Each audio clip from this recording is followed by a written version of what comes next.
شب شہادت امام علی ابن موسیٰ رضا علیہ اعلیٰ تحید و ثنا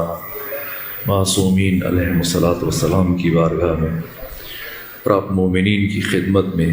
تعزیت پیش کرتا ہوں۔ ایک طویل عرصے کے بعد اب صاحبان معرفت کی زیارت کا شرف حاصل ہوا۔ خدا سبحان تمام مومنین کو ناظم منبر اور منتظمین و بانی مجلس اور ان کے فرزند محمد اسجد سب کو طول عمر صحت اور سلامتی کے ساتھ گزارنے کی توفیق عطا فرمائے۔ اب سب کے رزق و جان و مال و اولاد میں پروردگار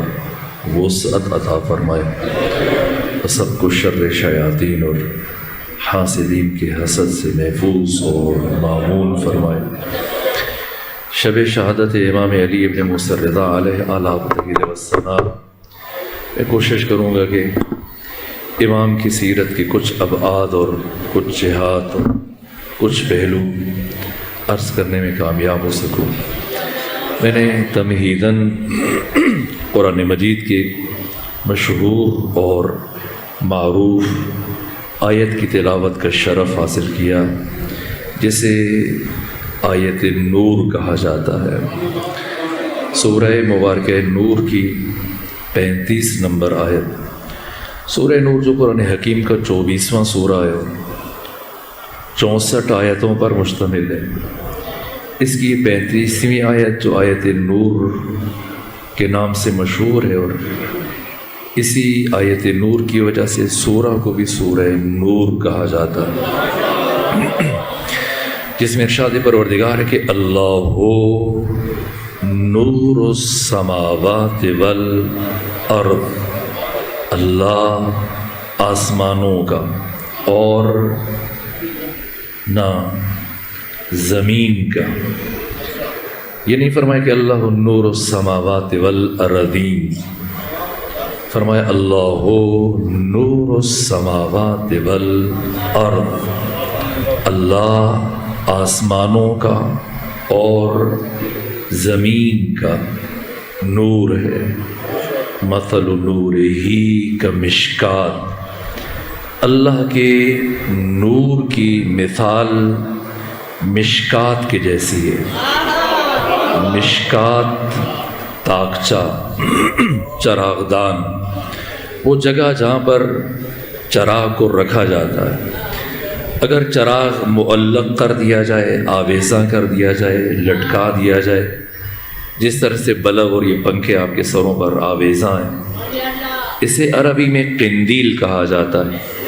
لیکن اگر چراغ کو لٹکایا نہ جائے، معلق نہ کیا جائے، آویزاں نہ کیا جائے،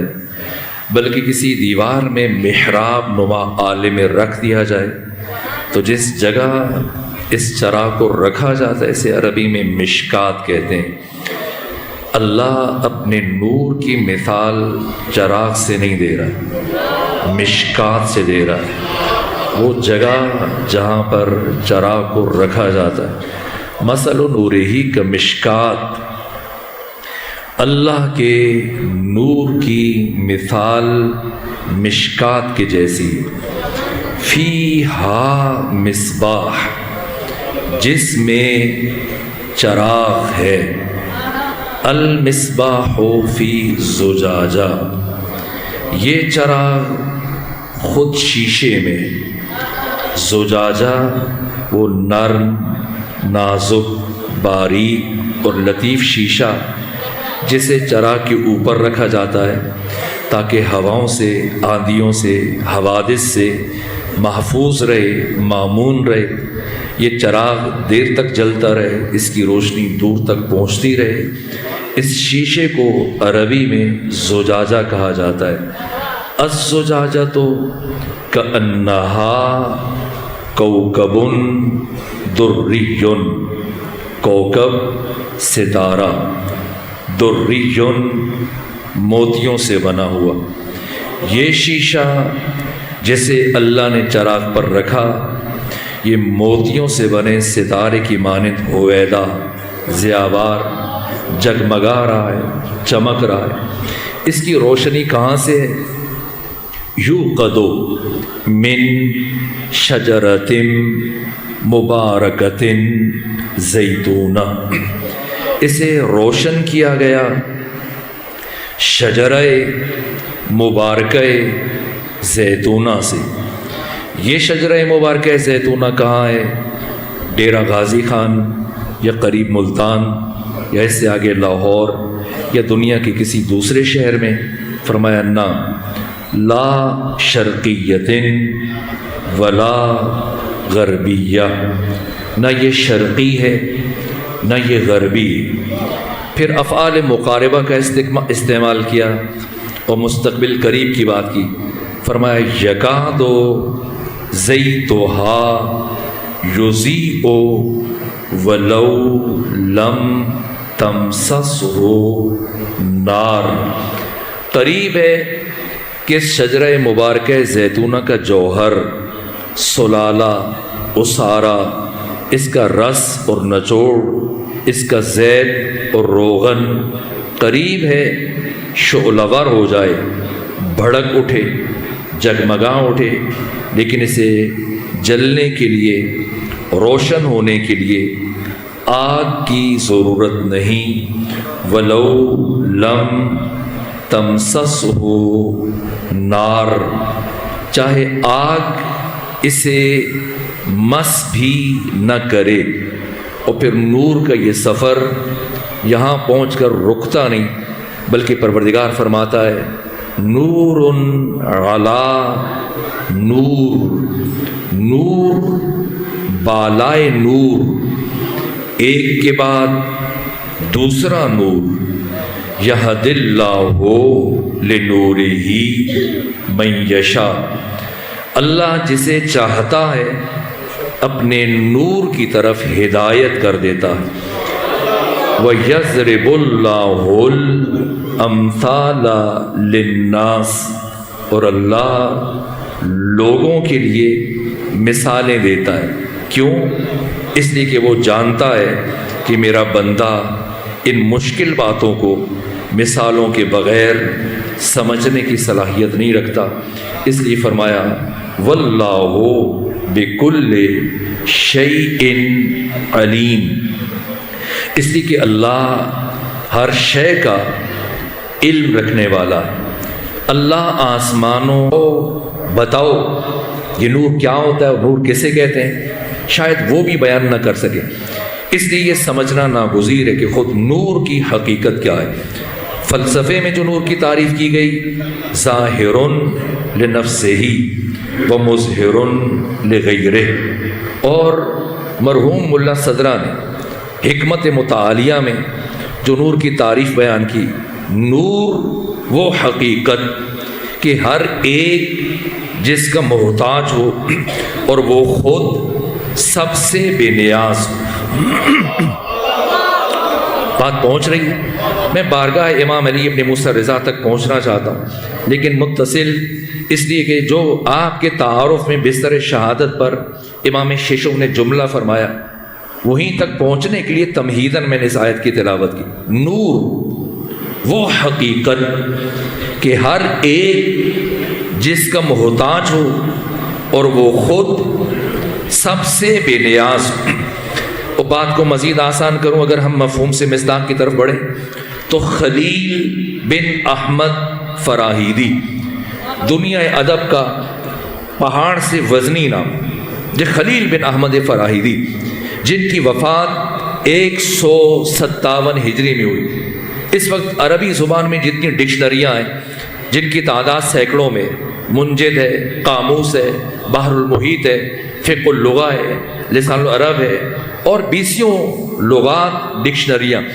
لیکن عربی زبان کی سب سے پہلی لغت اور پہلی ڈکشنری جس شخصیت نے لکھی ہے وہ خلیل بن احمد فراہیدی۔ ان کا تعلق میرے مکتب سے نہیں، یہ خلیل بن احمد فراہیدی اٹھتے بیٹھتے چلتے پھرتے ایک جملہ اپنی زبان سے ادا کیا کرتے تھے، کیا؟ علی امام الکل فی الکل، علی امام الکل فی الکل۔ میں نور کے مفہوم کو ذہنوں سے قریب کرنے کے لیے یہ جملہ عرض کر کے بارگاہ امام ہشتم تک پہنچنا چاہتا ہوں۔ یہ جملہ اکثر وہ اپنی زندگی میں ادا کرتے تھے، علی یون امام الکل فی الکل، علی ہر ایک کا امام ہے اور علی ہر ایک میں امام ہے۔ اس جملے کا وزن محسوس کریں گے، یا اگر برادران اہل تسنن تشریف فرمائے یا آپ میں سے کسی مومن کا کوئی اہل سنت دوست ہو، پڑھا لکھا ہے، اہل علم ہے، اہل معرفت ہے، خصوصاً برادران اہل حدیث میں سے جو آپ کے اگر کوئی جاننے والے ہوں ان کا عالم، تو آپ ان سے سوال کریں کہ بتائیں آپ کے امام کتنے؟ اگر وہ کچھ سمجھتا ہوا، دین کو جانتا ہوا، تو فوراً آپ سے کہے گا پہلے اپنا سوال درست کریں، آپ کا سوال مجمل ہے، سوال کو معین کریں تاکہ لائق جواب ہو جائے۔ کا کیا مطلب؟ یہ کہ پہلے سوال کو معین کیجیے، اس لیے کہ ہر شعبہ حیات میں امام الگ ہے۔ آپ پوچھیے فقہ میں، احکام میں، کتاب الطہارت سے لے کر کتاب الدیات تک، یہ جو 56 فقہ کی کتابیں ہیں، ان 56 کتابوں میں جو لاکھوں احکام دین بیان ہوئے، حلال و حرام میں کسے امام مانتے ہو؟ تو وہ آپ کو جواب دیں گے کہ ہمارے 4 امام ہیں، مالک ابن انس، امام شافعی، امام احمد ابن حنبل اور نعمان بن ثابت، ابو حنیفہ۔ اور اگر آپ کہیں کہ حدیث میں اپنے امام کا نام بتاؤ، تو یا امام اسماعیل بخاری کا نام لیں گے، یا امام مسلم بن حجاج کا نام لیں گے جنہوں نے صحیح بخاری اور صحیح مسلم لکھی، یا ان کے استاد یحییٰ بن معین کا جو 233 ہجری میں جنہوں نے وفات پائی، جن کی تشویق پر امام اسماعیل بخاری نے صحیح بخاری لکھی، ان کا نام لیں گے۔ اور اگر آپ کہیں کہ عقیدے میں، اصول دین میں، علم کلام میں کسے امام مانتے ہو، تو اب نام بدل جائیں گے۔ دنیا کے تمام اہل تسنن یا اشاعرہ ہیں یا معتزلہ ہیں، تب سمجھنا ہے، اس جملے کا وزن محسوس کرنا ہے۔ یہ جو خلیل بن احمد فراہیدی کہتے تھے، علی امام الکل فی الکل، علی ہر ایک کا امام ہے اور علی ہر ایک میں امام ہے، یعنی کوئی بھی علی کی امامت سے مستثنیٰ نہیں ہے، اور علی کسی خاص شعبے میں امام نہیں، علی ہر شعبہ حیات میں امام ہے۔ یہ اتنی بڑی بات تھی، اتنا وزنی جملہ تھا کہ آپ کے معاصر علماء، اہل علم، اہل دانش، اہل معرفت، انہوں نے زبان اعتراض بلند کی کہ جناب خلیل بصری اب اتنی بڑی بات کیوں کر کہتے ہیں؟ کیوں علی ابن ابی طالب کو امام الکل فی الکل مانتے ہیں؟ تو کیا جواب دیا؟ اپنی اسی ڈکشنری کی کتاب العین، اس کی پہلی جلد کے صفحہ نمبر 17 پر جواب دیا۔ کہا کہ لوگ مجھ سے پوچھتے ہیں اے خلیل بصری، مت دلیل علی ان علی امام الکل فی الکل، اے خلیل بصری تم علی ابن ابی طالب کو امام الکل فی الکل کیوں مانتے ہو؟ کہا لأن افتقار الکل الیہ فی الکل و استغناؤہ عن الکل فی الکل دلیل علی ان علی امام الکل فی الکل۔ کہ میں نے علی کی 63 سالہ حیات طیبہ کا مطالعہ کیا، اور میں نے ان 63 سالوں میں یہ ساری کائنات کو علی ابن ابی طالب کا محتاج پایا، اور خود علی ابن ابی طالب کو ساری کائنات سے بے نیاز پایا، ساری کائنات سے بے نیاز پایا۔ علی حق تعالی کی صمدیت کا مظہر تام، یہ ان 14 کی حقیقت ہے، یہ 14 نور خدا۔ امام الکل فی الکل کا مطلب یہ نہیں ہے کہ علی اولاد علی صرف ہم انسانوں کے لیے امام ہوں، نہ۔ اس لیے اس آیت میں جو بیان فرمایا جا رہا ہے، اللہ نور السماوات والارض، اللہ آسمانوں کا اور زمین کا، زمین سے مراد عالم ملک، یہ عالم مادہ، یہ عالم ہست و بود، یہ عالم آب و گل، یہ بزم گیتی، یہ کائنات، یہ دھرتی، یہ جہان، یہ عالم ناسوت۔ اس کے بعد جو پروردگار فرما رہے السماوات، اس سے مراد عالم ملکوت، پہلے ملکوت اسفل، عالم نفس، عالم مثال، پھر عالم ملکوت اعلیٰ، عالم جبروت، بیت المعمور، آسمان چہارم، اس سے مابرہ بالاتر، ان تمام مراحل میں علی اولاد علی جس طرح ہمارے امام ہیں، اسی طرح سے جنوں کے امام ہیں، اسی طرح سے ملائکہ کے امام ہیں، سب کے مرشد، سب کے رہبر، سب کے معلم، سب کے ہادی، سب کے پیشوا، یہ نور حق تعالیٰ کے تمام اسماء و صفات جلال و جمال کے مظہر، ساری کائنات کو پروردگار نے جن کے لیے شاگرد قرار دیا، یہ سب کے مرشد، سب کے معلم، جیسے ہم انسان اسی طرح سے باقی ملائکہ حتیٰ فرشتے، جناب سلیمان ہے۔ بس آخری جملہ عرض کر کے بارگاہ امام علی ابن موسیٰ رضا تک پہنچو۔ سلیمان قندوسی حنفی اہل سنت عالم ہے، انہوں نے اپنی معروف کتاب ینابی المودہ میں اس حدیث کو تحریر کیا کہ جب ختمی مرتبہ معراج پر تشریف لے کر جا رہے تھے، حتیٰ اس سے پہلے ایک اور حدیث بیان کروں، یہاں تک کہ اسی جناب سلیمان قندوسی حنفی نے یہ بیان کیا کہ پیغمبر اسلام فرماتے ہیں کہ اللہ نے ہم 14 کے انوار کو ملائکہ کی تخلیق سے 14,000 نوری سال پہلے خلق کیا۔ نوری سال پہلے خلق کیا۔ نوری سال سمجھتے ہیں یہ بچے، یہ جوان؟ نوری سال سے مراد کیا ہے؟ ایک شمسی سال ہے جو جنوری فروری 365 دنوں پر مشتمل ہے، اور ایک محرم و صفر یہ قمری سال جو تقریباً 9-10 دن کم کر دے۔ نوری سال کی اگر مساحت کو یہ بچے زیادہ بہتر بتا پائیں۔ آئنسٹائن نے جو نور کی مساحت بیان کی ہے کہ ایک سیکنڈ میں انسان 3 لاکھ کلومیٹر کا سفر طے کر سکتا ہے۔ یہ نور کی رفتار ہے کہ چشم زدن میں، پلک جھپکنے میں، ایک مرتبہ ایک لمحے میں انسان 3 لاکھ کلومیٹر کا سفر طے کرتا ہے۔ کیا مطلب؟ یعنی آپ ڈی جی خان سے اٹھیں، پوری دنیا کا چکر لگا کے واپس آئیں، دوبارہ جائیں لوٹ کر آئیں، سے بارہ جائیں عود کریں، پھر جائیں 7 چکر لگائیں گے، کتنی دیر میں؟ ایک سیکنڈ میں۔ یہ سمجھنا ہے کہ پیغمبر اسلام کیا فرما رہے ہیں کہ اللہ نے ہم محمد و آل محمد کے انوار کو ملائکہ کی تخلیق سے 14,000 نوری سال پہلے خلق فرمایا، اور اس کے بعد پروردگار نے فرشتوں کو، ملائکہ کو خلق کیا، اور جیسے ہی یہ سلیمان قندوزی حنفی نے اپنی معروف کتاب ینابی المودہ میں اس حدیث کو بیان کیا، جیسے ہی ملائکہ کو اللہ نے خلق کیا، اور جیسے ہی ملائکہ نے ہم 14 کے انوار کو مشاہدہ کیا، فزعموا، ان کے ذہن میں یہ خیال آیا کہ شاید ہم 14 ان کے خالق ہیں، تو بلا فاصلہ ختمی مرتبہ فرماتے ہیں فسبحنا فسبحت الملائکہ، کہ ہم نے فوراً خدا کی تسبیح شروع کر دی، اور ہمیں دیکھ کر سن کر ملائکہ نے خدا کی تسبیح شروع کی۔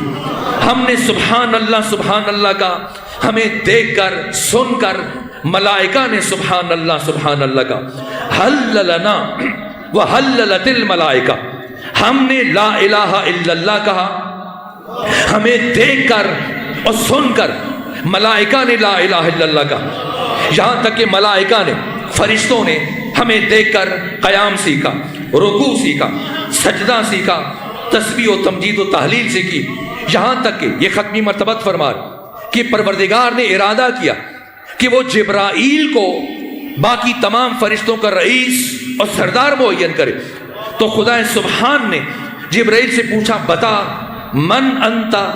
ومن انا، تو کون ہے میں کون ہوں؟ یہ سن کر جبرائیل نے عرض کیا انت و انا، تو ہے میں ہوں۔ یہاں پیغمبر فرماتے ہیں کہ میرے بھائی علی ابن ابی طالب کا نور آگے بڑھا، اور نور علی نے آگے بڑھ کر جبرائیل کو خدا سے گفتگو کا سلیقہ تعلیم دیا کہ پروردگار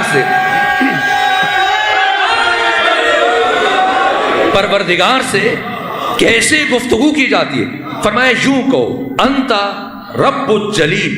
و انا عبدک الدلیل و اسمی جبریل، جبرائیل کا نام جبرائیل کسی اور نے نہیں رکھا، شاگرد مصطفیٰ علی ابن ابی طالب نے رکھا۔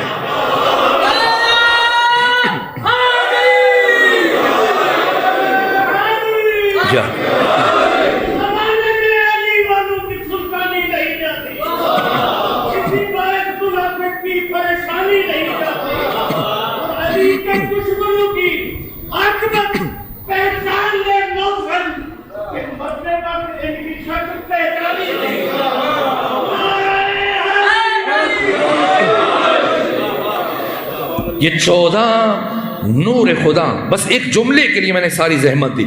یہاں تک کہ وجود مبارک کی ختمی مرتبہ، اسے آیت اللہ حسن زادہ عاملی نے رسالہ معراجیہ میں تحریر کیا کہ جب وجود مبارک کی ختمی مرتبہ اس عالم ناسوت سے، اس عالم ملک سے، اس دنیا سے معراج کے لیے تشریف لے کر جا رہے تھے، اور جیسے جیسے سفر کرتے وہ آگے بڑھ رہے تھے، یہاں تک کہ جب آسمان چہارم پر پہنچے، بیت المعمور، عالم جبروت، ملکوت اعلیٰ، جہاں پر پروردگار نے فرشتوں کو رکھا ہے اور انبیاء کی ارواح کو رکھا ہے، تو یہاں پر ملائکہ نے ختمی مرتبہ سے خواہش کی کہ ہم پروردگار کی بارگاہ میں عرض کیا کہ ہم جمال مصطفیٰ کا قریب سے مشاہدہ کرنا چاہتے ہیں، یہاں تک کہ انہیں اس نے باریابی ملا، ملائکہ نے صفیں درست کی اور ختمی مرتبہ ملائکہ کی صفوں کے درمیان سے گزرتے ہوئے آگے بڑھ رہے، اور سب فرشتوں کے ساتھ جھکے ہوئے ہیں، اور ہر فرشتہ ختمی مرتبہ کو عرض ادب کر رہا ہے، سلام کر رہا ہے، جہاں سے پیغمبر گزر رہے ہیں سلام سلام سلام کی آوازیں بلند ہو رہی، یہاں تک کہ امیر المومنین علی ابن ابی طالب فرماتے ہیں کہ اگر پہچاننا چاہتے ہو کہ تمہارا مخاطب، تمہارے سامنے والا فرد شریف ہے یا کمینہ ہے، تو اس کے سامنے نام مصطفیٰ، نام محمد اپنی زبان سے ادا کرو، اگر یہ نام سن کر اس کا سر ادب سے جھک جائے تو سمجھو شریف ہے، اور یہ نام سن کر سر نہ جھکے تو سمجھ لو کہ کمظرف اور کمینہ ہے۔ اس میں مصطفیٰ، نام محمد معیار شرافت انسانی، جہاں سے ختمی مرتبہ گزر رہے ہیں، فرشتوں کے سر خم جھکے ہوئے، سلام سلام کی آوازیں آ رہی، ایسے میں ختمی مرتبہ ایک فرشتے کے قریب سے گزرے جس کا نام سن کر چہروں پر اداسی آ جاتی، جس گلی سے وہ فرشتہ گزر جائے کئی دن تک گریے کی آواز بلند رہتی ہے۔ کون؟ اسرائیل۔ جیسے ہی پیغمبر یہاں سے گزر کے آگے بڑھنے لگے، اسرائیل نے دست ادب جوڑ دیے، عرض کیا یا رسول اللہ، جب زمین پر تشریف لے کر جائیں تو اپنے بھائی علی ابن ابی طالب کی خدمت میں میرا سلام عرض کیجیے گا۔ ختمی مرتبہ نے فرمایا اسرائیل اتعرف علی ابن ابی طالب، جانتے ہو علی کون ہے؟ تو کیا جواب دیا؟ فَكَيْفَ لَا أَعْرِفُهُ یا رسول اللہ، یا رسول اللہ میں علی کو کیسے نہ پہچانوں؟ لَقَدْ أَمَرَنِيَ اللَّهُ، در حالی کہ خدا نے مجھے یہ حکم دے رکھا ہے، اللہ اقبض روح شیعت علی ابن ابی طالب الا بإذنہ، کہ میں علی کے کسی بھی شیعہ کی روح کو اس وقت تک قبض نہ کروں جب تک کہ علی کی طرف سے اجازت نہ آ جائے۔ یہ نور کا مفہوم ہے۔ یہ 14 نور خدا ہے، جس طرح سے ہمارے امام ہیں، ملائکہ کے امام، جس طرح سے ہمارے معلم اور مرشد ہیں، اسی طرح سے انبیاء کے معلم اور مرشد ہیں، یہاں تک کہ جناب ملا باقر مجلسی نے بہار الانوار میں تحریر کیا کہ آدم سے لے کے عیسیٰ تک تمام انبیاء نے ختمی مرتبہ سے امامت نماز کی خواہش کی، پیغمبر نے قبول کی، عیسیٰ روح اللہ نے آذان کی، اقامت کی، پیغمبر اسلام نے نماز پڑھائی،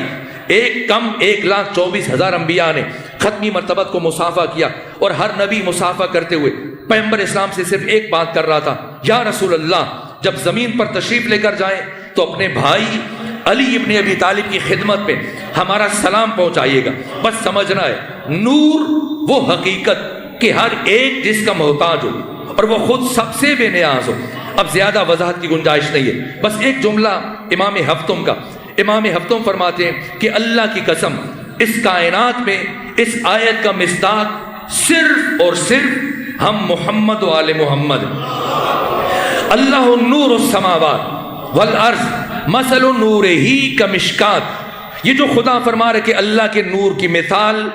مشکات کی جیسی ہے، فرمایا المشکات ہی جدتی فاطمۃ الزہرا، مشکات سے مراد میری دادی فاطمہ زہرا۔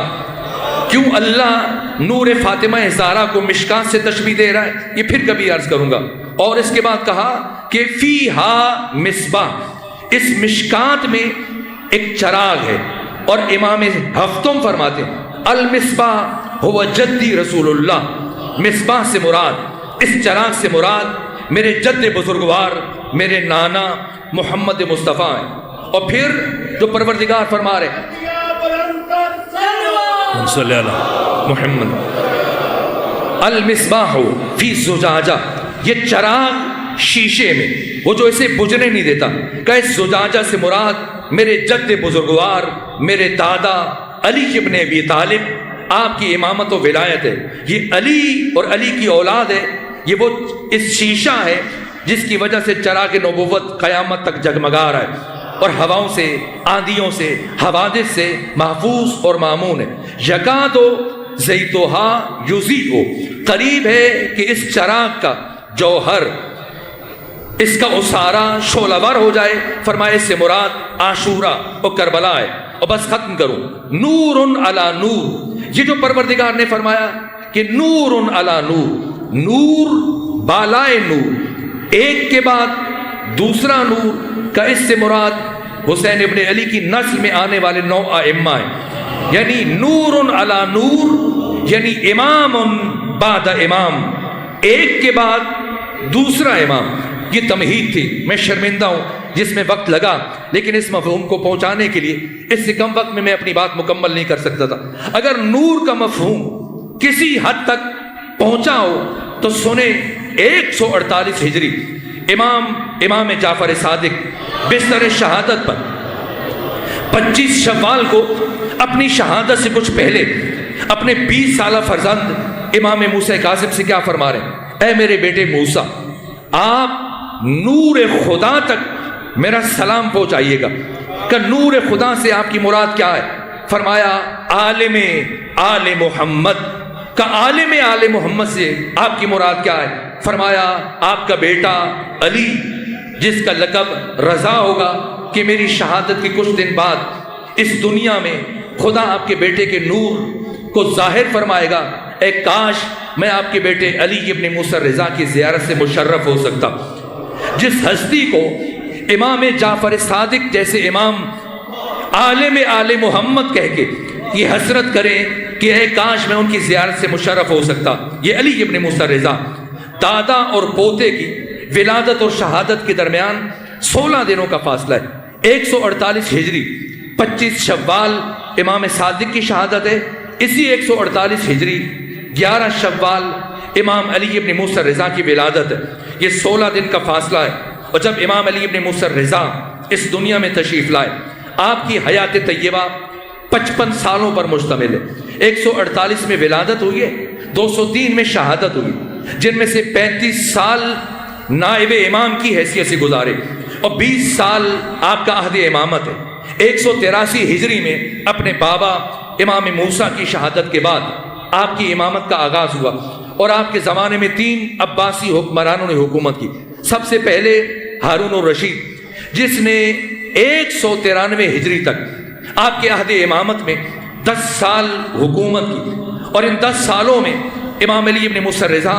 مدینے کے ساتھ ساتھ کبھی مکہ تشریف لے کے جاتے، طائف میں، کوفہ میں، بصرہ میں، مختلف اسلامی شہروں میں جاتے تھے، دین خدا کی تبلیغ کرتے، پیغام ولایت کو پہنچاتے، اور امام برملا ہارون الرشید کی مخالفت کیا کرتے۔ تو امام ہشتم کے شاگرد صفوان بن یحییٰ عرض کیا، فرزند رسول آپ اس طرح کھل کر ہارون الرشید کی مخالفت نہ کیا کریں، مبادا جس طرح اس نے آپ کے بابا امام موسیٰ کو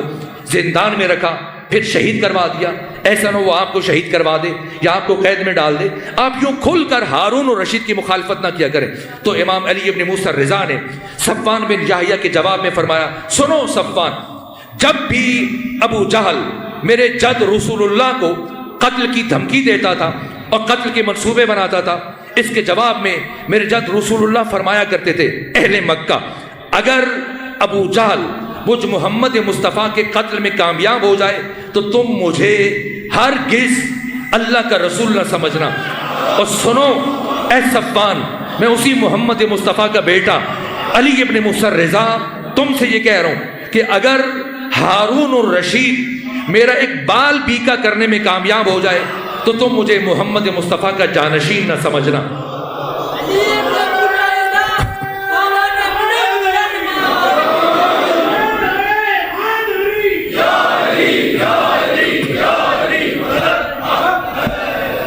دس سال ہارون الرشید کے زمانے میں آپ نے امامت کی عظیم ذمہ داریوں کو انجام دیا، اور اس کے بعد پھر 5 سال محمد امین 193 ہجری سے لے کر 198 ہجری تک۔ البتہ امین نے ایک مرتبہ بھی امام سے محاذ آرائی کی ایسی کوشش نہیں کی، البتہ وہ اپنے کاموں میں مصروف رہا اور اپنے بھائی مامون الرشید سے جھگڑتا رہا، یہاں تک کہ 198 ہجری میں مامون الرشید نے اپنے بھائی محمد امین کو قتل کیا اور پھر پوری اسلامی دنیا میں 3 بر اعظموں کا مطلق العنان حکمران بن گیا، اور پھر 217 تک 218 تک اس نے مسلسل 48 سال حکومت کی۔ 170 ہجری میں پیدا ہوا، جس رات مامون الرشید پیدا ہوا اسی رات ہارون الرشید نے اپنے بھائی ہادی کو قتل کیا اور خود حکومت سنبھالی، اور پھر 23 سال حکومت کی 193 ہجری تک، اور پھر یہ مامون الرشید 48 سال زندگی گزاری۔ اور مامون الرشید سے متعلق امیر المومنین علی ابن ابی طالب نے جو جملے ارشاد فرمائے، جس طرح سے مروان بن حکم بنو امیہ سے متعلق اور بنو مروان سے متعلق مولا متقیان کے جملے ہیں۔ مروان سے متعلق فرمایا تھا جب مولا متقیان جناب ابو ذر غفاری کو خدا حافظ کہنے کے لیے جا رہے تھے، جب آپ کو تیسری خلافت میں شہر بدر کر دیا گیا تھا اور ربضہ منتقل کر دیا گیا تھا اور مدینے سے باہر نکالا گیا تھا، اور حکم دیا گیا کہ کوئی بھی ابو ذر کو بدرکہ کرنے کے لیے نہ جائے، خدا حافظ کرنے کے لیے نہ جائے، تو مولا متقیان امام حسن امام حسین اور عمار یاسر کے ہمراہ ابو ذر کو خدا حافظ کہنے کے لیے گئے تھے، اور ایسے میں مروان بن حکم کئی سپاہیوں کے ساتھ کھڑے جب دیکھا کہ مولا متقیان خود چھوڑنے کے لیے آئے، کہ علی میں نے منع کیا تھا کہ کوئی بھی ابو ذر غفاری کو خدا حافظ کہنے کے لیے نہ آئے، اس کے باوجود آپ جب تک آپ تک یہ حکم پہنچا ہے کیوں آپ نے ہماری حکم عدولی کی؟ مولا متقیان نے مروان بن حکم کو لائق کی گفتگو نہیں سمجھا، بلکہ الٹے ہاتھ کا ایک تھپڑ مروان بن حکم کے چہرے پر مارا، جس کے بعد مروان بن حکم گھوڑے سے نیچے گرا اور جتنا عرصہ زندہ رہا ہمیشہ اس کا چہرہ مڑا رہا، یہ سامنے سیدھا نہیں دیکھ سکتا تھا، اور جب یہ گرا تو مولا متقیان نے عمار یاسر سے فرمایا کہ یہ شخص حکومت کرے گا اور اتنی دیر حکومت کرے گا جتنی دیر ایک کتا چھینکنے کے بعد اپنی چھینک کو زبان سے صاف کرتا ہے، اور اس کے بعد اس کا بیٹا آئے گا اور وہ 20 سال سے زیادہ حکومت کرے گا، عبد الملک بن مروان۔ اور ایسا ہی ہوا، 64 ہجری سے لے کر 86 ہجری تک اس نے 22 سال حکومت کی۔ اس کے بعد مولا متقیان نے اسے مفتی جعفر حسین نے بھی سیرت امیر المومنین کی دوسری جلد میں، اور اہل سنت کے بڑے بڑے علماء عبد الرحمن جامی جیسی شخصیت نے ان واقعات کو تفصیل سے بیان کیا۔ اور پھر مولا متقیان نے جو بنو عباس کے خلفاء سے متعلق کہا کہ ان میں کا 7واں سب سے زیادہ زیرک، سب سے زیادہ باہوش، سب سے زیادہ علم والا ہوگا، کون؟ مامون الرشید۔ 54 حکمران بنو عباس کے جنہوں نے 524 سال حکومت کی، 132 ہجری سے لے کر 656 ہجری تک، ان سب میں سے یہ تمام بڑے بڑے علماء افاضل۔ ابن ندیم نے اپنی فہرست میں تحریر کیا، ابن خلدون نے مامون الرشید سے متعلق کہا وَكَانَ مِن كِبَارِ الْفُقَهَاء، اپنے زمانے کا سب سے بڑا فقیہ۔ یہاں تک کہ علامہ جلال الدین سیوطی صاحب تفسیر در المنصور، جن کی وفات 811 ہجری میں ہوئی، انہوں نے بھی مامون الرشید سے متعلق لکھا کہ تمام اموی اور عباسی خلفاء میں سب سے زیادہ زیرک، سب سے زیادہ شجاع، سب سے زیادہ قوت فیصلہ رکھنے والا، سب سے زیادہ سیاست مدار، سب سے زیادہ پرہیبت مامون الرشید۔ اب یہ آخری حکمران ہے امام علی ابن موسیٰ رضا کی عہد امامت میں 198 ہجری سے لے کر 203 ہجری تک اپنے بھائی کو قتل کرنے کے بعد 2 سال جب اس نے اپنی حکومت مضبوط کر لی، اب اسے احساس ہوا کہ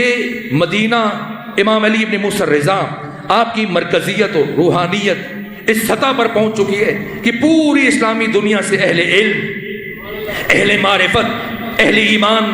جوق در جوق آپ کی بارگاہ میں حاضر ہوتے ہیں۔ یہ پچھلے تمام ائمہ کی محنتوں کا تسلسل ہے، اور جیسے اسے یہ احساس ہوا تو اس نے اب اس خطرے سے نمٹنے کے لیے کہ بھائی کو تو قتل کیا، اب کس طرح سے علویوں کو اور امام علی ابن موسیٰ رضا کے پیروکاروں سے نمٹے، سو اس نے مجبور ہو کر امام کو مدینے سے خراسان بلوایا۔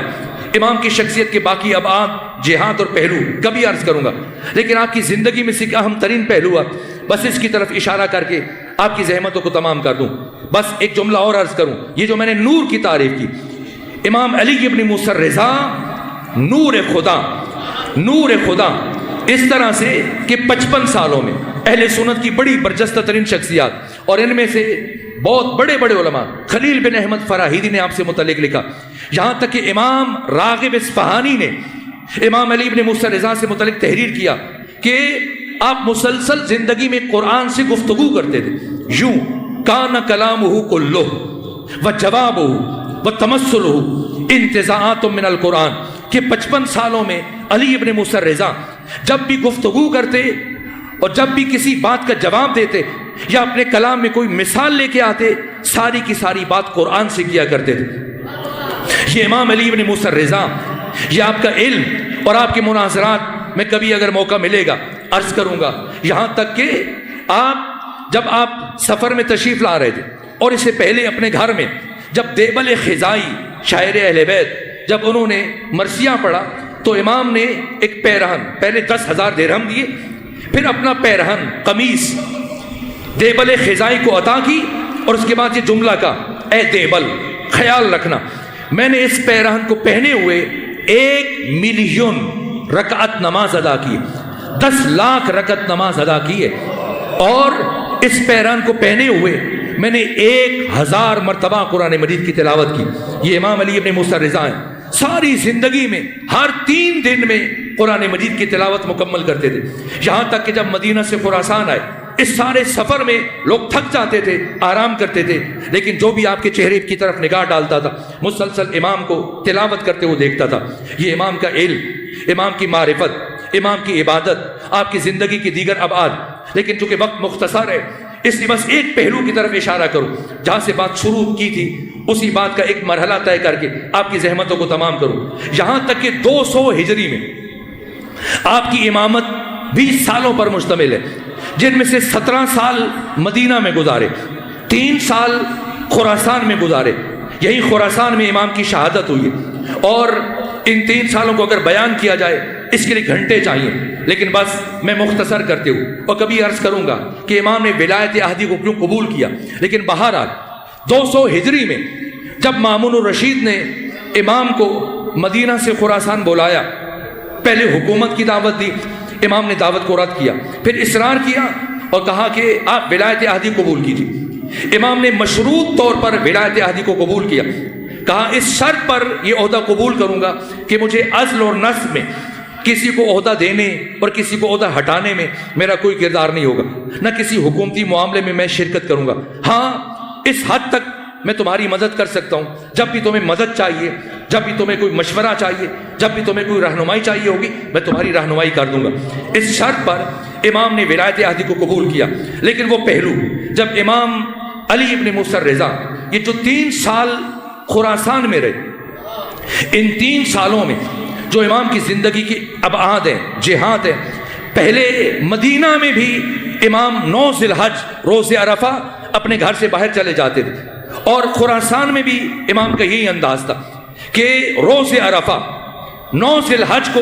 اپنے گھر سے باہر چلے جاتے اور منادی سے اعلان کرواتے کہ جو بھی محتاج ہے، حاجت مند ہے، پریشان حال ہے، مفلوق الحال ہے، توحید دست توحید آمن، جو بھی محتاج ہے جائے علی ابن موسیٰ رضا کے گھر میں، جو چاہیے اپنی ضرورت کے مطابق اٹھا کر لے جائے۔ یہ رؤوف ترین امام، کریم ترین ذات، یہاں تک کہ جب تک سارا گھر خالی نہیں ہو جاتا تھا امام گھر میں قدم نہیں رکھتے تھے۔ ایسے میں ایک مرتبہ 9 ذی الحج کو جب امام گھر سے باہر بیٹھے تھے اور مسلسل خراسان کے غریب اور مفلس افراد امام کے گھر سے قیمتی اشیاء اٹھا کر لے کے جا رہے تھے، ایسے میں مامون الرشید کا وزیر فضل ابن سہل آگے بڑھا اور آگے بڑھ کے کہنے لگا، فرزند رسول یہ تو خسارہ ہی خسارہ ہے، جس مال کو حاصل کرنے کے لیے انسان ساری زندگی صرف کر دیتا ہے، آپ نے اس طرح دروازے کھول دیے اور یہ لوگ دھڑ دھڑ اٹھا کے لے کے جا رہے ہیں۔ امام نے فرمایا، نہ اے فضل، دیکھنے والی آنکھ چاہیے، تمہارے نزدیک خسارہ ہے، میرے نزدیک تو فائدہ ہی فائدہ ہے۔ کہ کیسے فائدہ ہے؟ امام نے فرمایا، خسارہ تب ہوتا کہ میں اس دنیا سے چلا جاتا اور یہ سارا مال جسے میں نے حاصل کیا یہیں چھوڑ کے چلا جاتا، لیکن میں نے جہاں ہمیشہ رہنا ہے اس مال کو اپنے پہنچنے سے پہلے وہاں تک منتقل کر رہا ہوں، یہ تو فائدہ ہی فائدہ ہے۔ پھر آیا امام کے ہاں بیٹھا، تعجب ہوا، دسترخوان پر تمام غلام، تمام خادمین، سارے نوکر ملازم امام کے ساتھ دسترخوان پر کھانا کھا رہے، اور امام کا یہ طریقہ تھا پہلے کھانے کا بہترین حصہ الگ کرتے، غلاموں سے کہتے کہ جاؤ فلاں فلاں یتیم تک، مستحق تک یہ کھانا پہنچاؤ، مجھے آ کے خبر دو تاکہ میں کھانا شروع کر سکوں. یہ امام کا انداز دیکھا. اور جیسے ہی سارے غلام اور سارے خدام امام کے ساتھ کھانے میں شریک ہوئے تو ایسے میں فضل ابن سہل نے کہا فرزند رسول آپ ولی عہد سلطنت ہیں، 3 بر اعظموں میں آپ کے نام کا سکہ چل رہا ہے، ہر جمعہ کے دن آپ کے نام کا خطبہ پڑھا جاتا ہے، اور آپ ان غلاموں کے ساتھ، فقیروں کے ساتھ، خدام کے ساتھ بیٹھ کر کھانا کھا رہے ہیں. فرمایا اے فضل ابن سہل، جب ان کا اور علی ابن موسیٰ رضا کا خدا ایک ہے تو پھر دسترخوان ایک ہونے میں کیا برائی.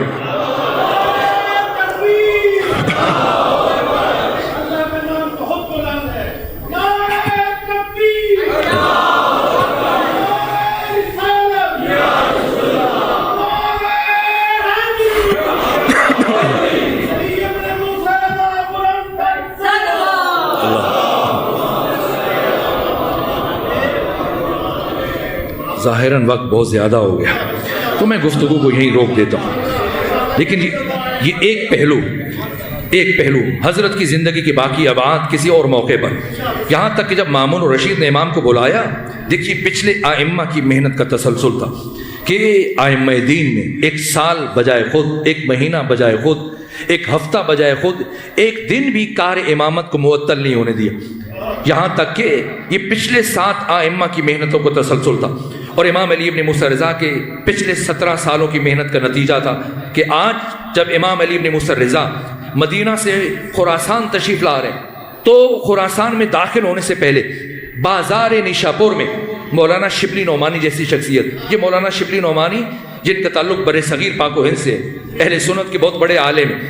یہ 1857 میں ان کی ولادت ہوئی ہے، 1914 میں ان کی وفات ہوئی، اور انہوں نے کئی کتابیں لکھی جن میں سیرت النبی ہے. سیرت النبی کی پہلی 2 جلدیں لکھی ہیں، پھر ان کی وفات ہوئی اور ان کے شاگرد سید سلمان ندوی نے اسے مکمل کیا. الفاروق لکھی ہے، المامون لکھی ہے. انہوں نے بھی اس واقعے کا تذکرہ کیا. کم سے کم 1.5 لاکھ افراد نے امام علی ابن موسیٰ رضا کا بازار نیشاپور میں استقبال کیا. حد نگاہ تک ساری سر نظر آ رہے تھے. خود مسلسل منادی کروائی جا رہی تھی کہ فرزند رسول علی ابن موسیٰ رضا مدینے سے خراسان تشریف لا رہے ہیں. یہاں تک کہ بعض افراد جو کہ دقیق نہیں پتا تھا، ایسے نہیں ہے جیسے آپ کے ہاں مثلاً آپ کے کسی مہمان نے آنا ہو، حج سے واپس آ رہا ہو، زیارات سے واپس آ رہا ہو، کسی دوسرے ملک سے آ رہا ہو، آپ کو پتہ ہے کہ اتنے بجے فلائٹ ہے اور ایئرپورٹ پہ پہنچ جائیں گے اور آپ جہاز لینڈ کرے گا. نہیں، بس اتنا سنا تھا مسلمانوں نے کہ اہل ایمان نے کہ امام مدینہ سے چل چکے ہیں. آپ کی زیارت کے شوق میں پہلے ہی مسلسل خیمہ زن ہو گئے، حالت انتظار میں فرزند رسول مدینہ سے تشریف لا رہے ہیں. یہاں تک کہ جب امام پہنچے حد نگاہ تک لوگ ہی لوگ نظر آ رہے تھے، سروں کی سیاہی. لیکن چونکہ امام کی جان کو خطرہ تھا، کچھ منافق بھی تھے جو امام کو شہید کرنا چاہ رہے تھے، اس لیے آپ کی عماری کے اوپر پردہ گرایا گیا تھا اور 20 ایک جیسی عماریاں تھیں تاکہ پتہ نہ چلے کہ امام کون سی عماری میں سوار ہیں. یہاں تک کہ جیسے ہی یہ 20 عماریاں لوگوں میں داخل ہوئیں تو ایسے میں آواز بلند ہوئی، فرزند رسول ہم کئی دنوں سے اور کئی گھنٹوں سے مسلسل آپ کی زیارت کے شوق میں کھڑے، رخ جمال سے پردہ ہٹائیے تاکہ آپ کی زیارت سے مشرف ہو سکے. ایک عماری کا پردہ ہٹا اور جیسی حاضرین کی نگاہ امام علی ابن موسیٰ رضا کے چہرے پر پڑ رہی تھی، مورخین نے لکھا ہے لوگوں کی آنکھوں سے اشک جاری ہوئے. امام کا جمال، امام کے چہرے کی عظمت، ہیبت، نورانیت دیکھ کر ایسی کیفیت طاری ہوئی کہ بازار نیشاپور میں گریے کی آواز بلند ہوئی. امام نے عماری کا پردہ گرایا، آگے چلے، دوبارہ آوازیں بلند ہوئی، فرزند رسول اپنے رخ جمال کی زیارت کا شرف عطا کر دیا، اب کچھ بیان کر دیجئے، ہم آپ کی زبان سے حدیث سننا چاہتے ہیں. جیسی مجمع سے آوازیں بلند ہوئی، حضرت نے دوبارہ عماری کا پردہ ہٹایا اور فرمایا سنو، مجھ سے میرے بابا موسیٰ کاظم نے، ان سے ان کے بابا جعفر صادق نے، ان سے ان کے بابا محمد باقر نے، ان سے ان کے بابا علی زین العابدین نے، ان سے ان کے بابا حسین ابن علی نے، ان سے ان کے بھائی حسن مجتبیٰ نے، ان سے ان کے بابا علی ابن ابی طالب نے، ان سے پیغمبر گرامی اسلام نے، اور ان سے اللہ نے یہ فرمایا. وزن کریں گے رات کے اس حصے میں یہ گفتگو ثقیل نہ ہو جائے، میں بس سمیٹ رہا ہوں، لیکن یہ جملے ضائع نہ چلے جائیں۔ اس سند کا وزن کریں گے، اسے سلسلۃ الذہب کہا جاتا ہے۔ ہر محدث کا الگ سلسلۃ الذہب ہے، جیسے مثلا ام المومنین عائشہ، ان سے ہزاروں احادیث مسلمانوں تک پہنچی ہیں، تو ان کا ایک اپنا سلسلۃ الذہب ہے۔ تو مثلا اگر 1000 راوی ام المومنین عائشہ سے حدیث نقل کرے تو کسی کو وہ اہمیت نہیں دی جائے گی جو ان کا بھانجا عروہ بن زبیر ان سے حدیث نقل کرے۔ عروہ بن زبیر سے 1000 محدث حدیث لیں، کسی کو وہ اہمیت نہیں دی جائے گی جو محمد ابن مسلم ابن شہاب زہری ان سے حدیث نقل کرے۔ یہ ام المومنین عائشہ کا سلسلۃ الذہب ہے، اور یہ سلسلۃ الذہب جسے علی ابن موسیٰ رضا نے بازار نیشاپور میں بیان کیا، اس سے متعلق امام احمد ابن حنبل، 4 امام اہل تسنن کے فقہ میں، جن میں سے امام ابو حنیفہ مالک ابن انس ہیں اور امام شافعی، باقی 3 کا علم میں اور حدیث میں وہ مقام 10واں حصہ بھی نہیں امام احمد ابن حنبل کا۔ یہ امام احمد ابن حنبل 2.5 لاکھ حدیث کے حافظ ہیں، یہ بھی خود بازار نیشاپور میں موجود ہے۔ ان کی عمر جب امام کی امامت کا آغاز ہوا 19 سال تھی، بازار نیشاپور میں ان کی عمر 36.5 سال تھی۔ امام علی ابن موسیٰ رضا کی شہادت کے وقت امام احمد ابن حنبل کی عمر 40 سال تھی، یہ خود موجود تھے بازار نیشاپور میں۔ اور یہ جملہ کا اس سند سے متعلق، ابھی میں حدیث کی بات نہیں کر رہا، اس سند کو سننے کے بعد یہ جملہ کا جسے مورخین نے محفوظ کیا، کہا کہ بازار نیشاپور میں علی ابن موسیٰ رضا جس خوبصورت انداز سے خود سے خدا تک پہنچے، اگر ان ناموں کو اسی ترتیب کے ساتھ پڑھ کر کسی پاگل اور دیوانے پر دم کر دیا جائے تو اسے شفا حاصل ہو جائے۔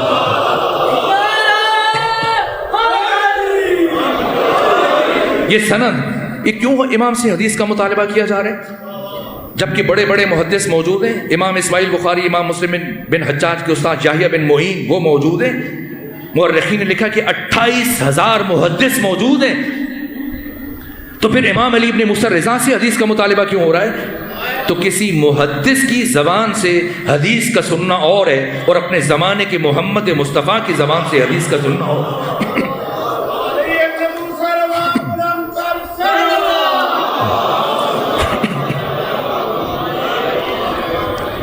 اور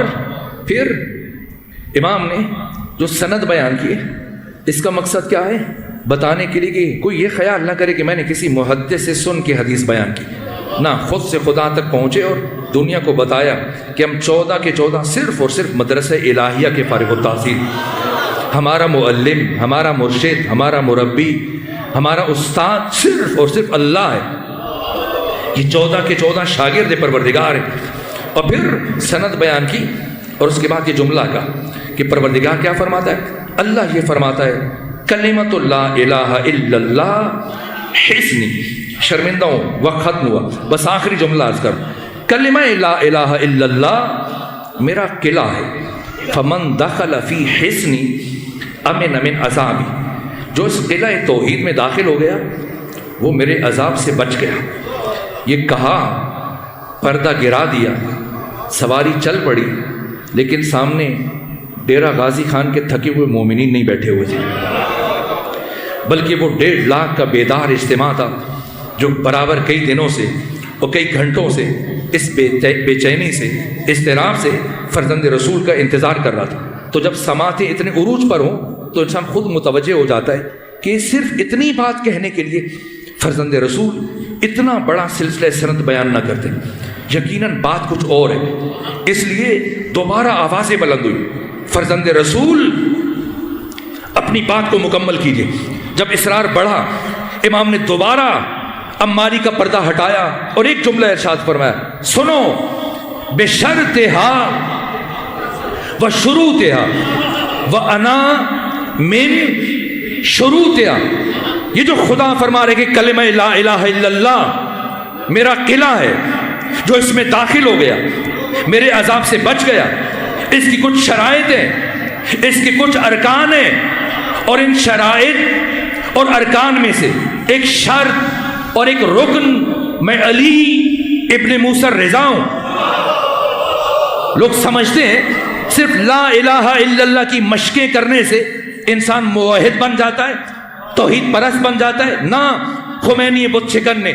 امام کے اس کلام کی تفسیر میں مصباح الہدایہ میں یہ جملے تحریر کیے، استاد آیت اللہ جوادی عاملی نے شمیم ولایت میں یہ کلمات تحریر کیے کہ لا الہ الا اللہ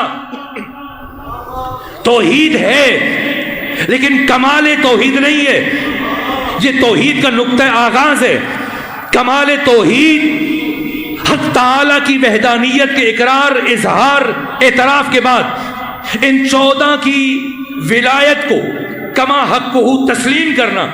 قبول کرنا، ایمان لے کے آنا، یہ توحید کا کمال ہے، یہ توحید کا کمال ہے، یہ کمال توحید ہے۔ تو پھر مسلم کون ہے اور مومن کون ہے اور مشرک کون ہے اور کافر کون ہے؟ تو خمینی بت شکن نے فرمایا کہ اللہ کے بعد ان 14 کی ولایت مطلقہ کا کما حق کو تسلیم کرنے والا یہ مومن ہے، اور اگر کوئی اللہ کے بعد ان 14 میں سے کسی ایک کے مقابلے میں آ جائے، دشمنی میں آ جائے، ان کی مخالفت شروع کر دے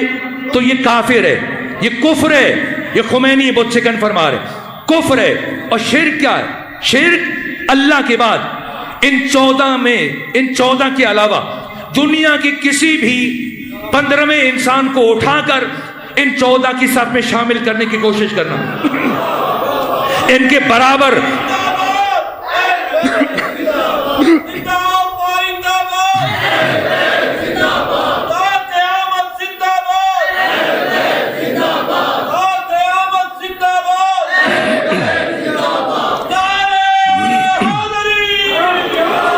ان 14 کے مقابلے میں لے کے آنا، ان 14 کی برابری میں لے کے آنا، خمینی بت شکن فرماتے ہیں یہ شرک ہے۔ شرک ان 14 کی ولایت حق تعالی کی وحدانیت کا ناگزیر تتمہ ہے، ناگزیر تکملہ ہے۔ یہ جو امام علی ابن موسیٰ الرضا فرما رہے ہیں بنا تمت کلمت التوحید، ہم 14 کے ذریعے سے توحید خدا مکمل ہوتی ہے۔ بنا فتح اللہ و بنا یختم، ہم کون ہیں؟ یہ جو امام کا لقب ہے، نام علی ہے، کنیت ابو الحسن ہے، لقب رضا ہے، اور سلیمان قندوزی حنفی نے جناب المودہ میں لکھا ہے، یہاں تک کہ بزنطی نے پیغمبر اسلام سے روایت بیان کی ہے۔ عیون و اخبار رضا میں شیخ صدوق نے پہلی جلد کے صفحہ نمبر 13 پر لکھا ہے، علی یدعا الرضا، پیغمبر نے فرمایا میرا ایک بیٹا جس کا نام علی ہوگا، لقب رضا ہوگا۔ امام محمد تقی علیہ السلام سے پوچھا گیا کہ لوگ کہتے ہیں کہ مامون الرشید نے آپ کے بابا علی ابن موسیٰ الرضا کو رضا کا لقب دیا چونکہ انہوں نے ولایت عہدی قبول کی۔ فرمایا لوگ جھوٹ بولتے ہیں، میرے بابا علی کو رضا کا لقب خود خدا نے دیا۔ علی رضا یعنی علی رضا خدا ہے۔ یہ 14 حق تعالی کی مشیت ہے۔ جس طرح سے بحر الانوار کی 19 نمبر جلد میں امیر المومنین فرماتے ہیں واللہ نحن مشیت اللہ، اللہ کی قسم ہم 14 مشیت خدا ہیں، ہم 14 رضا خدا ہیں۔ یہ 14 ارکان توحید ہیں جن کی ولایت سے توحید خدا مکمل ہوتی ہے۔ آج لوگ بات کرتے ہیں صرف اور صرف یا اللہ مدد، باقی سب شرک و بدعت۔ نہ، یہ 14 ان کی ولایت توحید باری تعالی کا ناگزیر تتمہ ہے، ناگزیر تکملہ ہے۔ توحید کا نقطہ آغاز لا الہ الا اللہ، کمال توحید ان 14 کی ولایت، اقرار، اظہار، اعتراف، کما حق کو ایمان لے کے آنا۔ ان میں سے کسی ایک کے ساتھ دشمنی یہ کفر ہے، اور 14 میں سے کسی ایک جیسا اور کوئی فرد قرار دینا یہ شرک ہے۔ ان سے مانگنا ایسا ہی ہے جیسے خود خدا سے طلب کرنا۔ ان 14 کو پروردگار نے اپنی مشیت یا علی، اپنی مشیت اور اپنی رضا کا ظرف معین کیا۔ ان سے مانگنا ایسا ہی ہے جیسے خود خدا سے مدد طلب کرنا۔ آپ کی مرضی ہے کہیے یا اللہ مدد، اگر کسی کا جی چاہ رہا ہے کہ نبی سے مانگے کہے یا نبی مدد، اگر کسی کا جی چاہ رہا ہے علی سے مدد مانگے کہے یا علی مدد، کسی کا جی چاہتا ہے سیدہ سے مانگے کہے یا فاطمہ مدد، کسی کا جی چاہتا ہے امام زمانہ سے مانگے کہے یا مہدی مدد۔ یہ 14 کے 14 اللہ کی رضا کے مظہر ہیں، اللہ کی مشیت کے ظرف ہیں۔ ان سے مانگنا ایسا ہی ہے جیسے خود خدا سے مانگنا۔ اگر کسی کو مشکل پیش آئے، کسی کو دقت پیش آئے تو جائے روز عاشور، جب حر ابن یزید الریاحی اپنے بیٹے اور غلام کے ہمراہ اپنے آنکھوں پر پٹی باندھ کر بارگاہ حسین ابن علی میں پہنچا اور دست ادب جوڑ کر عرض کیا، فرزند رسول حسین ابن علی، کیا میری توبہ قبول ہو سکتی ہے؟ کیا خدا مجھے معاف کر دے گا؟ کوئی اور ہوتا امید دلاتا، کہتا میں تمہارے لیے دعا کروں گا، شاید خدا تجھے معاف کر دے، لیکن یہ حسین ابن علی اللہ کی رضا کا مظہر، چاہے مقتل کی 56 کتابیں، جو جی چاہے کتاب اٹھائیں، مقتل ابی مخنف ہے، منہاج الدموع، دمۃ الثاقبہ، نفس المہموم، اللحوف، کوئی بھی کتاب اٹھائیں، جیسی حر ابن یزید الریاحی نے بارگاہ حسین ابن علی میں دست ادب جوڑ کر یہ سوال کیا، اے فرزند رسول، کیا خدا مجھے معاف کر دے گا؟ کیا اللہ میری توبہ قبول کر لے گا؟ لبھائے حسینی میں جنبش پیدا ہوئی، فرمایا حر جا، اللہ نے تجھے معاف کیا۔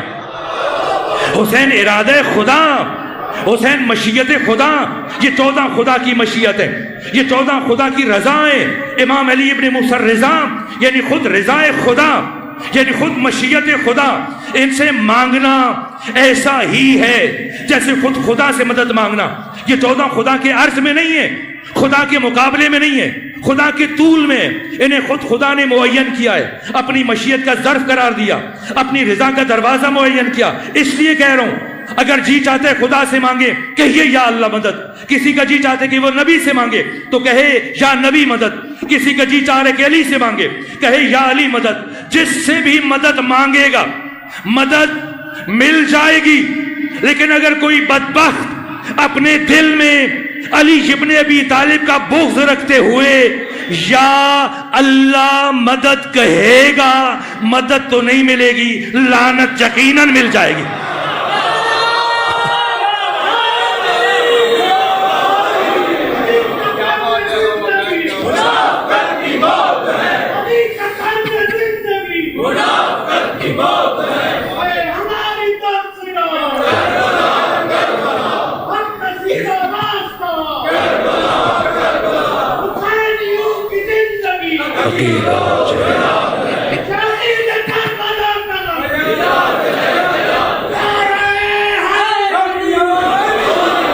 بس میرے عزیزوں، میں شرمندہ ہوں کہ وقت سے تجاوز کر گیا اور ہمارا گھنٹہ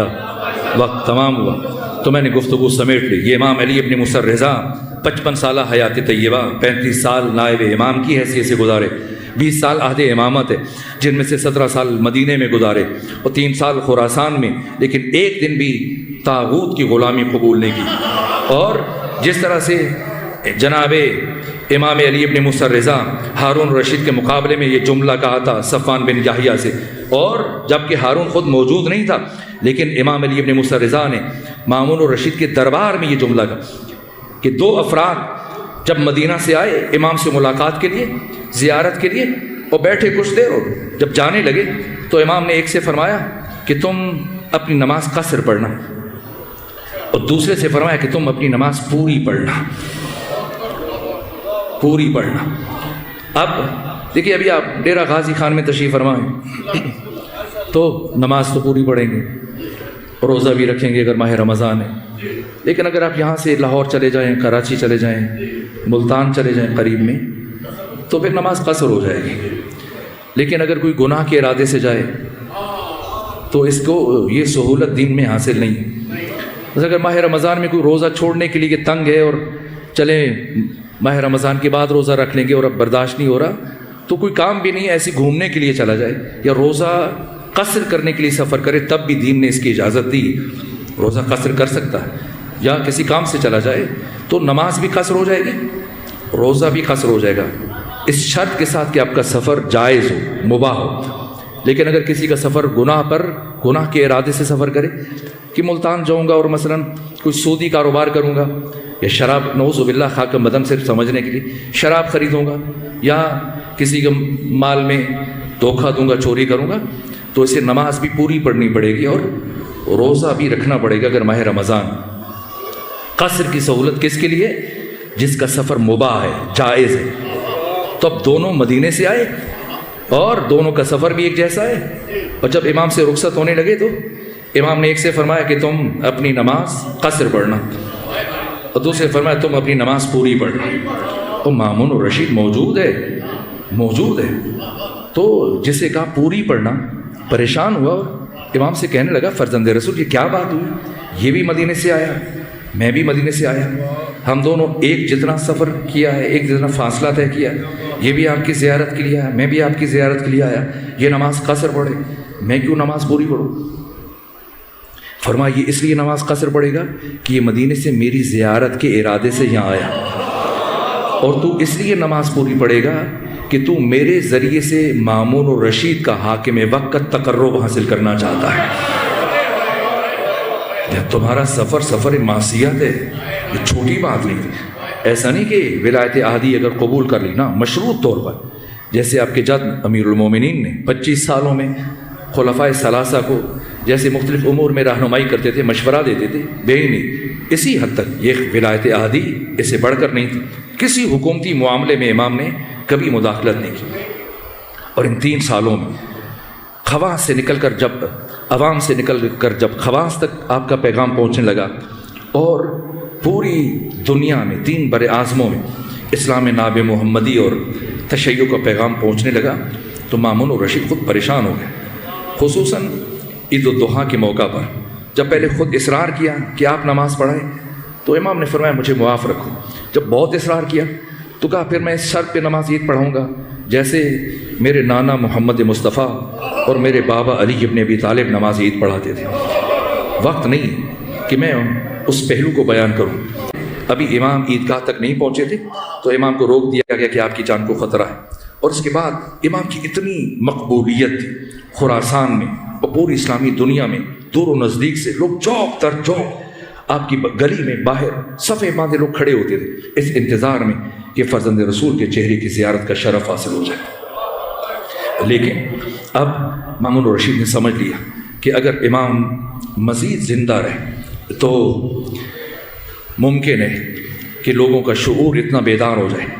کہ مجھے تخت حکومت سے الگ کر دیا جائے. چنانچہ اس نے طے کیا کہ اب تاخیر نہ کی جائے اور جتنا جلد ممکن ہو سکے امام کی شمع حیات کو گل کر دیا جائے اور امام کی زندگی کے چراغ کو بجھا دیا جائے. چنانچہ آج سے 3 دن پہلے اس شقی نے امام کو ایک ایسا زہر دیا, میں نے اس زہر سے متعلق پڑھا ہے 4 ائمہ کو جو زہر دیا گیا ہے اسے روم سے منگوایا گیا. اس زہر کی شدت سے متعلق اہل سنت علماء نے بھی تحریر کیا ہے کہ اگر اسے ایک مچھلیوں کے تالاب میں اس کا ایک قطرہ گرا دیا جائے تو اگلے لمحے اس تالاب کی مچھلیاں تڑپ تڑپ کر مر جائیں, اور اگر کسی دودھ دینے والے جانور کے تھن کے ساتھ اس زہر کے قطرے کو باندھ دیا جائے تو اگلے لمحے وہ دودھ کی بجائے خون دینا شروع کر دے. یہ زہر امام علی ابن موسیٰ رضا کو دیا گیا اور برابر امام 3 دن تک تڑپتے رہے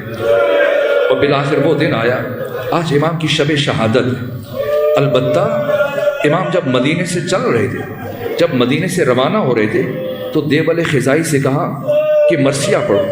دیوبل خزائی مرثیہ پڑھتے رہے اور جب خاموش ہوئے تو امام نے فرمایا اے دیوبل خزائی اپنے مرثیے میں ایک شعر کا مزید اضافہ کرو. دیوبل خزائی نے عرض کیا فرزند رسول کس شعر کا اضافہ کروں؟ فرمایا دیوبل یہ پڑھو کہ ان قریب اسی آل محمد میں سے ایک فرد اس کی قبر ان قریب سرزمین طوس پر بنے گی. کب فرزند رسول یہ کس شخصیت سے کس متعلق آپ بات کر رہے ہیں؟ فرمایا میں علی ابن موسیٰ رضا. جس طرح اس بارگاہ میں خواتین بھی موجود ہیں اسی طرح سے جب دیوبل خزائی یہ مرثیہ پڑھ رہے تھے تو امام علی ابن موسیٰ رضا کے گھر میں ایک جانب پردے کے پیچھے خواتین بیٹھی ہوئی تھی. تو جیسے ہی جناب دیوبل خزائی نے امام کے کہنے پر اس شعر کا اضافہ کیا تو خواتین میں کوہرام برپا ہوا, یہاں تک کہ امام علی ابن موسیٰ رضا خود اٹھ کر تشریف لے کر گئے. پوچھا کیا ہوا تو بتایا گیا کہ آپ کی بہن جناب معصومہ جیسے یہ شعر پڑھا گیا اتنا گریہ کیا کہ بالآخر وہ بے ہوش ہو گئی. وہ بہن جو اپنے بھائی کی شہادت کی خبر سن کر برداشت نہ کر سکیں اور بے ہوش ہو جائے، میرا 1000 سلام ہو ثانیہ زہرا زینب بنت علی پر، جو صرف 70 قدم کے فاصلے پر اپنے بھائی حسین کو ذبح ہوتے ہوئے دیکھ رہی تھی۔ بس میرے عزیزوں، بہت تاخیر ہوئی، ایک جملہ مزید عرض کروں، مجلس مکمل ہو جائے۔ آج کی شب شہادت ہے۔ ان 3 سالوں میں آپ کے فرزند امام محمد تقی، جن کی عمر 7.5 سال تھی، کبھی خراسان تشریف نہیں لائے، اور جب امام کی شہادت کا وقت قریب آیا تو اعجاز امامت کے تحت وہ خراسان تشریف لائے، اور اب کیا کیفیت ہے، اپنے بابا امام علی ابن موسیٰ رضا کا سر اپنے زانوں پہ رکھا، اور جیسے جیسے آپ کے جگر کے ٹکڑے کٹ کٹ کے باہر آتے، اپنے بابا کو سینے سے لگا لیتے، اس طرح سے اپنے بابا کے چہرے سے خون صاف کرتے، اور پھر بار بار اپنے بابا سے لپٹ جاتے۔ یہ منظر دیکھ کر جتنے بھی آئمہ ہیں، میں نے مجلس ختم کر دی، بس آخری جملہ عرض کروں، جتنے بھی آئمہ ہیں، معصومین ہیں، ان کی شہادت کے وقت ان کے فرزند موجود تھے۔ ہر امام کی شہادت اپنے فرزند کی گود میں سر رکھ کر ہوئی، سوائے ایک امام کے، وہ کون ہے؟ حسین ابن علی۔ جب آپ کی شہادت ہوئی تو آپ کی 3 برس کی بچی میدان کربلا میں پہنچی، اور اس بچی کی کوشش تھی کہ کسی طرح سے اپنے بابا کا سر اپنی گود میں رکھ لے۔ اس لیے وہ مرحلہ جس سے متعلق امام زمانہ نے زیارت ناہیہ میں یہ نوحہ پڑھا، وہ مرحلہ قیامت کا مرحلہ تھا، جب شمر ابن ذوالجوشن آقا حسین کے سینے پر سوار ہوا تو حسین ابن علی نے ایک مرتبہ شمر کی طرف دیکھا، دیکھنے کے بعد فرمایا، شمر بڑی اونچی جگہ بیٹھا ہے، شمر بڑی بلند جگہ پر بیٹھا ہے۔ اے شمر، مجھے اچھی طرح سے یاد ہے بچپنے میں میرے جد رسول اللہ جب مجھے اپنی گود میں بٹھا کر مجھ سے پیار کرتے تھے، میرے قمیص کے بٹن کھول دیتے تھے، پھر مجھے سینے سے چومنا شروع کرتے تھے، میرے گلے کے بوسے لیتے تھے، میرے لب و رخسار کے بوسے لیتے تھے۔ تب ایک مرتبہ میرے جد رسول اللہ نے مجھے بتایا تھا، اے حسین، تجھے کائنات کا شقی ترین فرد قتل کرے گا، جس کے چہرے پر چیچک کے داغ ہوں گے، جس کا قیافہ خنزیر جیسا ہوگا،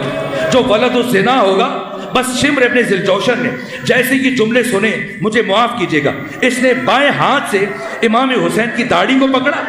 اور دائیں ہاتھ سے امام حسین کے رخسار پر تماچے مارنا شروع کیے، امام کے رخسار پر تماچے مارنا شروع کیے۔ میرے عزیزوں، آج امام علی ابن موسیٰ رضا کی شب شہادت ہے۔ امام علی ابن موسیٰ رضا کا شہادت کے وقت آپ کا سر آپ کے بیٹے امام محمد تقی کی گود میں تھا، لیکن اس عالم میں جناب سکینہ کوشش کر رہی تھی اپنے بابا کا سر اپنی گود میں لے، لیکن جب دیکھا کہ شقی تماچے مار رہے، بی بی آگے بڑھ کر اپنے بابا سے لپٹ گئی، یہاں تک اس شقی نے اس بچی کو اپنے بابا سے الگ کیا۔ کیسے الگ کیا یہ میں بیان نہیں کر سکتا، کچھ ایسا ظلم کیا کہ بی بی اپنے بابا سے بہت دور جا کے گری، لیکن تماچے کھانے کے بعد بھی اس بی بی نے شمر سے جو جملہ کہا، اے شمر، جتنا جی چاہتا ہے مجھے مار لے، لیکن میرے بابا کو چھوڑ دے۔ بس میرے عزیزوں، جتنی دیر میں شمر نے بچی کو بابا سے الگ کیا، اتنی دیر میں امام حسین نے اپنی قوت کو جمع کیا، چونکہ خود امام علی ابن موسیٰ رضا کی وصیت ہے کہ ہمارے مصائب کو ہمارے جد حسین کی مصیبت کے ذکر پہ ختم کیا کرو۔ اس لیے میں آخری جملہ پڑھ کے آپ کی زحمت کو تمام کرنے لگا ہوں۔ ادھر آقا سید الشہداء نے اپنا سر سجدے میں رکھا، ادھر شمر ابن ذوالجوشن آگے بڑھا اور اس نے پہلی ضرب چلائی۔ جب اس نے ضرب چلائی، امام حسین کی زبان سے یہ ذکر جاری ہوا، رضن بقضائک وتسلیما لامرک لا معبود سواک یا غیاث المستغیثین۔ اس نے دوسری ضرب چلائی، امام نے پھر یہ ذکر پڑھا، یہاں تک امام یہ ذکر پڑھتے رہے، وہ ضربیں چلاتا رہا، اور جب اس نے 13ویں ضرب چلائی اور امام کے سر کو امام کے تن سے جدا کیا، اب یہ بچی سوچ رہی تھی شاید اب اپنے بابا کے سر کو اپنی گود میں لینے میں کامیاب ہو جائے گی، لیکن نہ، اب شمر ابن ذوالجوشن نے سر حسین ابن علی کو بالوں سے پکڑا اور پھر اس سر کو بلند کیا، اور بلند کرنے کے بعد اس نے ایسی گستاخی کی کہ مزید 11 جرنیل سر حسین سے گستاخی کر رہے تھے۔ میں نے مقتل کی معتبر کتابوں میں پڑھا، علماء تشریف فرمائے، ہاتھوں سے جسارت نہیں کی جا رہی تھی، یہ 11 جرنیل اپنے پاؤں سے گستاخی کر رہے تھے، اور جناب سکینہ یہ چاہ رہی تھی چلے اگر آپ کی گود میں سر نہیں دیا گیا تو اپنے بابا کے سینے پہ سینہ رکھے، لیکن نہ، اب قیامت کا مرحلہ تھا، 7 افراد آگے بڑھے. سب سے پہلے اخنس بن مرشد آگے بڑھا, اس نے امام حسین کا امامہ لوٹا. پھر اسحاق حضرمی آگے بڑھا, اس نے امام حسین کا پیرہن لوٹا. پھر محمد بن اشعث بن قیس آگے بڑھا, اس نے امام حسین کی یمنی چادر لوٹی ہے. پھر عمر ابن سعد آگے بڑھا, اس نے امام کی زرہ لوٹی ہے. پھر اسود بن خالد آگے بڑھا, اس نے امام کے جوتے اتارے. پھر جمی بن خلق آگے بڑھا, اس نے امام کی تلوار اتار لی. اب جس میں اطہر پر کچھ نہ بچا, ایک مرتبہ بجدل بن سلیم آگے بڑھا. سوچا کوئی چیز باقی نہیں ہے, دیکھ کر اس کی نگاہ امام کی انگوٹھی پر پڑی. اس نے انگوٹھی کو اتارنا چاہا لیکن انگلی میں برم آ چکا تھا. جب وہ انگوٹھی نہ اتار سکا, یہ منظر ذہن میں رکھیے گا, یہ 3 برس کی بچی بس قریب کھڑے ہو کر یہ منظر دیکھ رہی تھی. ایک مرتبہ بجدل بن سلیم نے 2 پتھر تلاش کیے, ایک پتھر زمین پر رکھا اور دوسرے پتھر سے